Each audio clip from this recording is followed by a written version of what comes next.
শোকের ছায়া বিনোদন জগতে এইভাবে চলে যাবেন কেউ কল্পনাও করতে পারেনি। কদিন আগে জুবিন গর্গের মৃত্যু কাঁদিয়েছে অসংখ্য দর্শকদের। এবার জনপ্রিয় অভিনেতা পঙ্কজ ধীরের মৃত্যু সংবাদে শোকের কালো ছায়া। পঙ্কজ ধীর মহাভারতের কর্ণ চরিত্রে তাক লাগিয়েছিলেন। আজ 15ই সেপ্টেম্বর 68 বছর বয়সেই শেষ নিঃশ্বাস ত্যাগ করলেন তিনি। অভিনেতার মৃত্যুর খবর নিশ্চিত করেছেন তার পুরনো বন্ধু এবং সহকর্মীরা। প্রসঙ্গত উল্লেখ্য, নিজের দীর্ঘ কেরিয়ারে বহু ছবি এবং সিরিয়াল তিনি উপহার দিয়েছেন।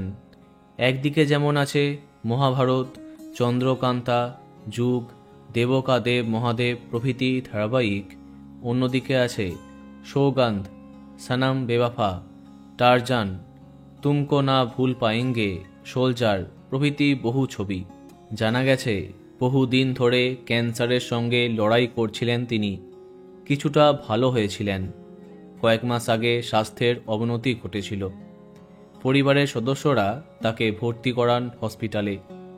মৃত্যুর কয়েকদিন আগে অপারেশনও করা হয়েছিল, কিন্তু শেষ রক্ষা আর হয়নি। না ফেরার দেশে চলে গেলেন তিনি।